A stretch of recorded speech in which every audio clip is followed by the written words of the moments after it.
Oi, oi, oi, YouTube, welcome back to another video. I hope that you've had your water and hey, unclench that jaw of yours.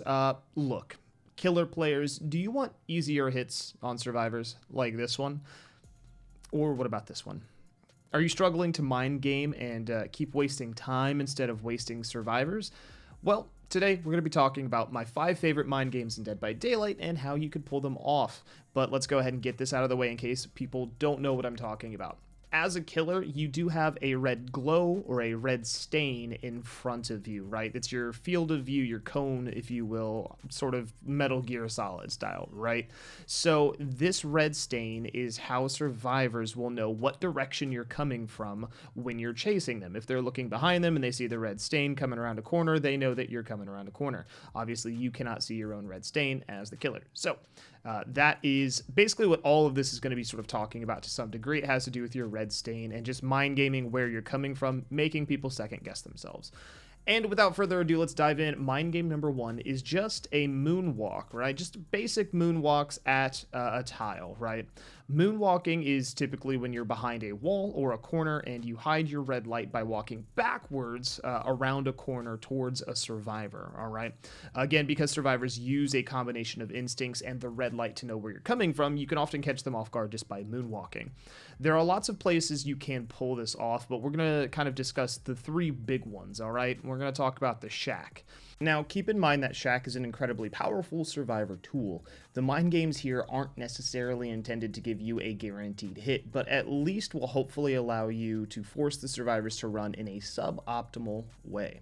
So keep in mind that survivors want to run this loop in through this door, through the fast vault, left, back through the door, and so on, lather, rinse, repeat.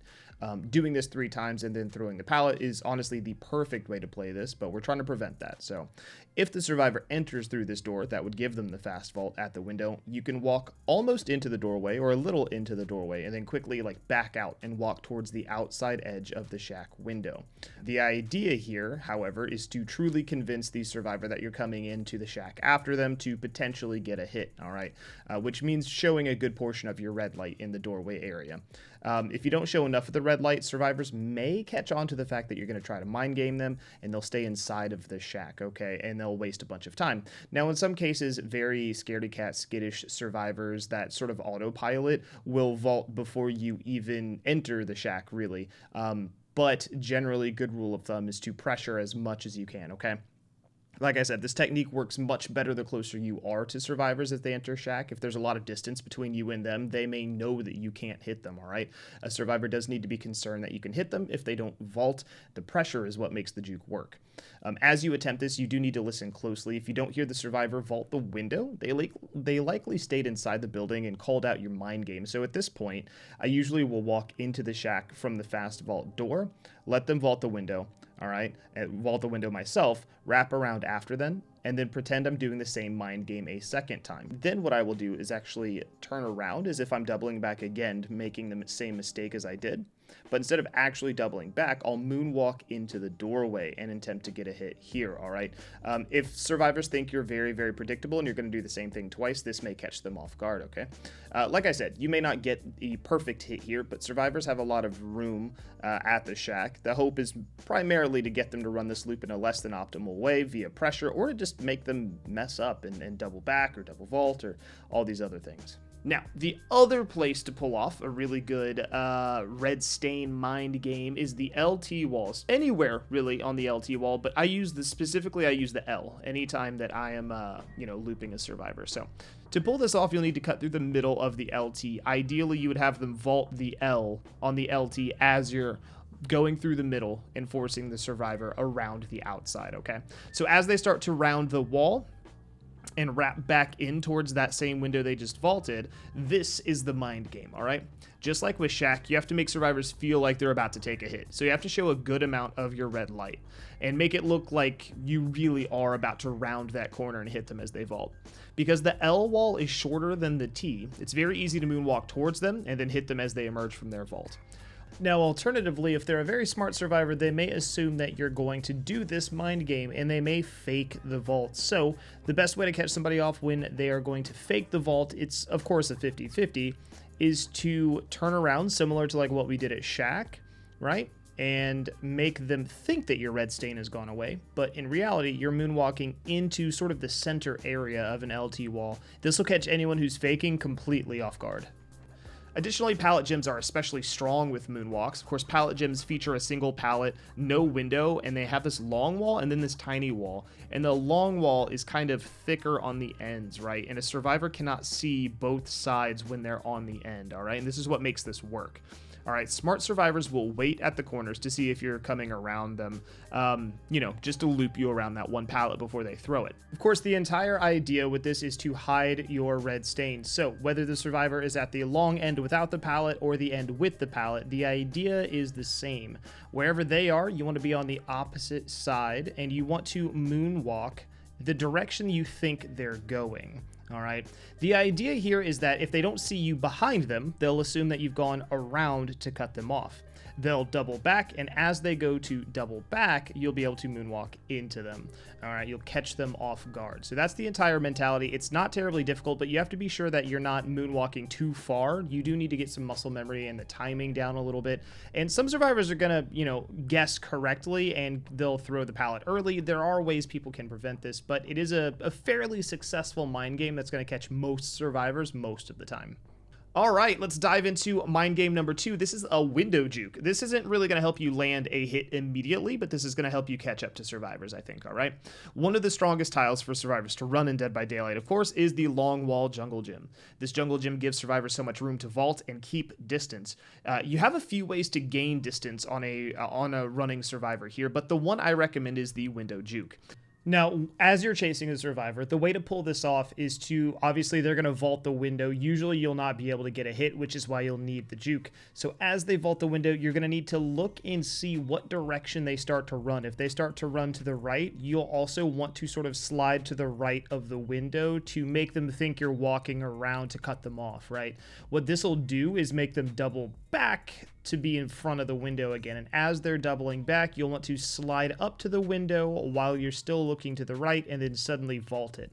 The whole idea here is you want that vault to be a very fast action. You don't want to put your red stain into the window and to broadcast the vault. You want to catch them off guard where they're like, that's happening right now, right? So like I said, you'll want to pretend to cut them off and then saddle up to the window and then vault through it.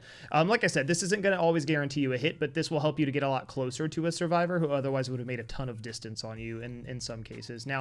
Now, if they do happen to run towards the side of the long wall jungle gym that actually has an extra edge, like a lip on it, if they run that direction, you could do kind of what we've talked about with the LT walls, and you could sort of fake as if you're rounding the corner to push at them and get them to potentially vault the window and then double back, similar to what you could do at Shack as well. Mind game number 3, I don't know what to call this. I'm just going to call it the double back, all right? This one's inconsistent, but sometimes you'll catch survivors with it, which is kind of nice, all right? So when you're running around a short loop with just like a pallet and some debris or something like that, some rocks and a pallet, you could generally kind of pull this off, but the survivor does need to kind of be able to see you to some degree. As you loop a survivor, pan your camera behind you as if you're going to double back. So like be moving forward and then like look behind you as if you're going to change your momentum. Survivors sometimes will see this and they'll like halt for a second to change their momentum accordingly. As they pause, you want to resume your original direction. This sometimes will give you just like an extra meter or two of like distance on them as they sort of like juke themselves almost as they pause, right? And in some cases, this will allow you to just get a little bit closer and get that secure hit on them before they hit a pallet or something like that. Results may vary. Give it a shot or two. Jukes like this should not be overused, though, right? If the survivor isn't falling for it, try your best to get the pallet out of the way ASAP instead of wasting like too much time on it, okay? Just a fun thing that might work, and it's worth giving it a shot. It doesn't waste any of your time particularly, right? And then we have mind game number 4. This one, I just call this the JK kidding, you know what I mean? This one's really goofy, but it will work on occasion. However, only against survivors who are camping pallets or unsafe locations, right? So be sure that you're not doing this on survivors who aren't camping. Be sure that they are actually camping a pallet, right? If you try to do this when there's nobody there, you're going to look silly. So be sure you have evidence before you try it. But if a survivor has run to a pallet and is seemingly camping it, right? Usually this happens at like unsafe loops or something like that, you know, and camping it is just standing there waiting to stun you with it. You should start to go like around the pallet or loop. So if there's like rocks, a pallet and more rocks, go around the rocks or make it look like you're going around the rocks. As you seemingly commit to going around the loop, you'll simultaneously start your lunge and turn back into the pallet at the same time, and you'll swing through the pallet and often catch survivors off guard. You're more than likely take a stun, but in many cases you'll also get a hit, so it's worth a try. Odds are you're going to take a stun anyway, so might as well give it a shot, right? And last, but certainly not least, we have the basic moonwalks, and these are probably what you should start practicing first. You'll get a lot of hits this way. These are meant to be used around short loops that have tall walls so that you could catch a survivor completely off guard or just make that tiny distance that much more impactful. So these are types of moonwalks where you're circling around like a rock or a set of hay bales that has a pallet in between. These are fairly small loops, but they are tall. And the idea is as you show your red stain, then you would turn around so that the survivor thinks you're going to cut them off, but instead of cutting them off, you moonwalk back into them and you get a hit fairly easily. This is one that is so basic, you should be starting with this one if you're just moonwalking and things like that and like really getting a sort of feel for the rhythm of it all. But this one's super simple to call out. So like I said, just start chasing a survivor around one of these short structures. Be sure it's tall, because if they can see you moonwalk, it kind of defeats the purpose. But if it is tall and obscures you, be sure that you start to chase them around the structure, and then you turn around and moonwalk into them. It's important that you turn around, because if you just back off and they're looking at the red stain, then they'll double back. So you can't just back off of them. You have to chase them, turn around as if you're going to cut them off, and then moonwalk back into them. Change your direction. Well, those are my favorite moonwalks, mind games, etc. How to do them, how to, break the ankles of the survivor, get more kills, get your chases done faster instead of getting pallets done every 22 seconds and never getting anything done. I hope I explained these in a way that made any sense. If you guys have questions, let me know down below. If you like the drawings, let me know. I did them myself. I'm an artiste. And of course, I'll be praying to the entity to see you guys in the next video. Hit the sub button, please. Thanks, bye.